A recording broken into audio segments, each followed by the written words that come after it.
Tahira is going to be the... What are you going to be? Witch. She is. Yes. What a great part. It's a great part. Shall we go? So we won't be late? Yeah. Come on then, let's go. Bye-bye, Miss Ogden. Bye. Bye, Nisa. These girls from Mulberry School in the East End of London are off to visit the local primary school to tell a story. Looking forward to being the witch? Yep. What noise are you going to make when you laugh? Let's have a practice. 3 of the girls, Anissa, Tahira and Atia, have severe and complex needs and are part of the school's discovery group. The other 3, Lubna, Nusrat and Promi, are learning sign language and have volunteered to help the other girls tell the story. The presence of these girls with severe and complex needs in the school created quite an interesting immediate effect on the rest of the school. I was suddenly getting students coming up to me and saying, my sister has a disability. And suddenly it was something being talked about. It wasn't a guilty secret. It wasn't something that families feel ashamed of. This is a house, the door. But we're not going to the house. Where are we going? We're going to... That way. OK, you're going to lead the way, are you? Yes, we're going down to year 1. Do you remember when you were in Asable's class? We're going to take you down to Asable. Asable remembers you. We'll just go down this way, please. And then we used lots of those girls as experts, so suddenly it becomes a skill and an area of expertise for them. So we're really excited to come and tell you our favourite story today. This is the story of Hansel and Gretel. Once upon a time, there lived a girl called Gretel. Good morning, Gretel. Good morning. Lovely. And her brother, Hansel. Good morning, Hansel. Yeah, ask the narrator then. I'd say like, this is the house. Yeah, this is sweets, chocolates, eat, cupboard. This is slam the door, like that. Learning sign language. One day, the stepmother said to the father, "Go into the woods and leave Hansel and Gretel there. They keep eating my food. Horrible brats." I was the wicked stepmother. I quite enjoyed it, participating with them and, acting out. And I can understand a bit more about them, what they do. And I think when I'm growing up, maybe I can help them, in the future. Hansel and Gretel were listening. They were scared.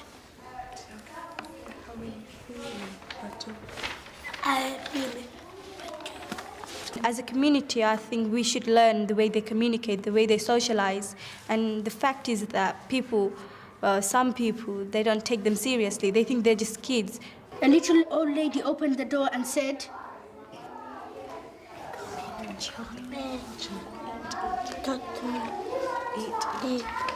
The witch leaned into the oven. When she had leaned far enough, she pushed the witch right in, then slammed the door.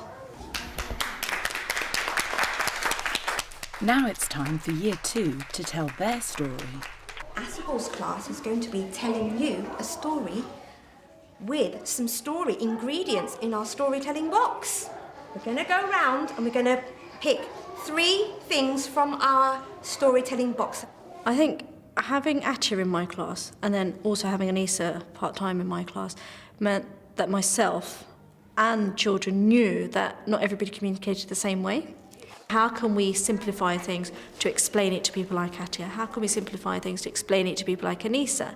And then they would say, how about the opposite? If we were trying to tell, Trevor McDonald on the news, how would we explain it to them? One starry night, there was a parrot with a ruler. There was a parrot with a ruler. And the ruler fell down. And the parrot was trying to help the ruler, but he couldn't help it. Any explanation work that we had going on, whether it was in science, history, literacy, it would help the other children. They would have to explain themselves really, really carefully and be really, really articulate in order to get somebody like Atia to understand. And it kind of eliminated a lot of prejudices. You be the parrot. Go. With a ruler. Do you want to be the ruler? And the ruler ruler fell down. When we put together students with moderate special needs, for example, Lubna, who you saw helping to tell a story, their interactions with Atya, Anisa and Tahira, it actually really helps Lubna to develop her own expressive language skills because she's having to really think about how she's communicating with these girls. They start every day in their form group in morning registration, and that's 20 minutes. So every single day they're part of their whole class. And that's been a real challenge for mainstream teachers because it's such a brand new thing to have girls with severe and complex needs as part of their class. The experience of teaching the Discovery Group has also hugely benefited language development across the curriculum in mainstream classes. Right, okay girls, the whole point of this lesson today is we're going to be learning about these two lesson objectives. Hopefully these are two questions we'll be able to answer by the end of this lesson. What is fitness, okay, and what has it got to do with the human body? In my role as a Senko, obviously I play a big role in helping students who have a wide spectrum of needs to develop their speech and language skills.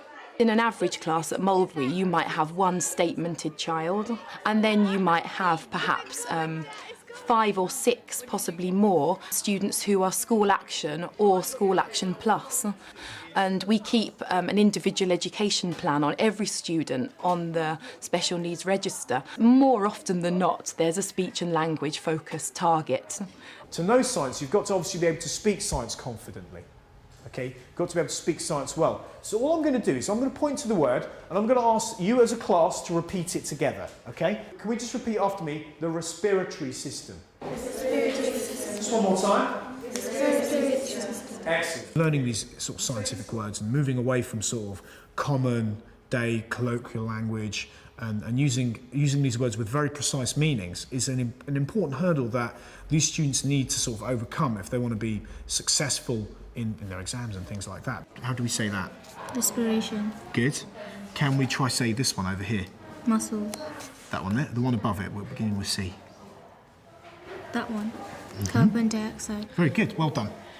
For a teacher like Kishan, he faces lots of challenges in the classroom when he's working with the kind of classes that he has on his timetable. And you really, really, really have to focus on the key words. Never assume that students in that room know the technical vocabulary that you're using as a science teacher.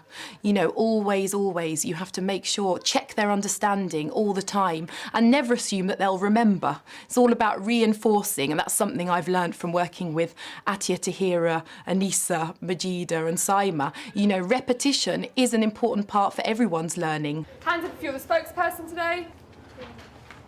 If you are the chair. Thank you. If you are the scribe. We're going to do something about connotation. Connotation means association, what you associate with something.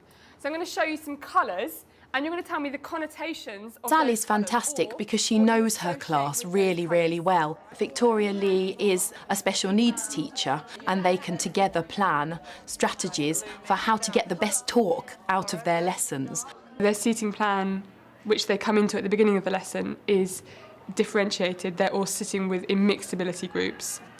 And so Nazmin sits on a table with Bakisa, Nahida and Huda, and there's quite a wide range of ability in that group. And we've chosen yellow because it's the title of the poem today. And as we go through the lesson, I want you to be thinking about why the poet has chosen to make yellow the title of this poem, why she's chosen to talk about yellow, what she thinks about yellow. Very quickly in your groups, I want you to count the number of things that she mentions which are yellow. Off you go, count up. Quick. Who's the first one? Crocus. Yeah. Yellow tongue. Yellow tongues, yeah, good. Yellow One. 1, 2. I feel comfortable in that group. They are nice, they are great, in fact. They give me a chance and they do listen to me, so they show a lot of respect. Nazmin has speech, language and communication difficulties. She also finds it very difficult to read body language or non-verbal communication signals from her peers. Group interaction is quite difficult for her, and the class have had to adapt to her as well as her adapting to them. You are going to move, ladies, into different groups. We're doing this thing that we've done before lots of times, where you answer the questions that are highlighted in the colour that your group is, and then you're going to feed back your answers to your group, yes? What happens during the lesson is that they go off into different differentiated groups. So Nazmin goes to sit with a group of pupils who are at the same ability or a similar ability to her, and Bakisa, Huda and Nahida go and sit with people who are similar ability to them. So have you heard of comrades before? Is it a friend? Yeah, it can be like a friend, yeah. Like someone that's working with you. They answer questions in those groups that are suitable for their ability range, and then they feed back, they move back to sit with their original home group and explain the information that they've just found out. You're processing the information twice, once when you split up with your group and another time when you take it back. So it's helping retain information as well. What happens is that the students that maybe are more confident with receptive and expressive language are supporting those students that aren't. Do you know what that is called? The hedge has its hair cut. Do you know what poetic technique that is? Personification. Brilliant, right, that as well.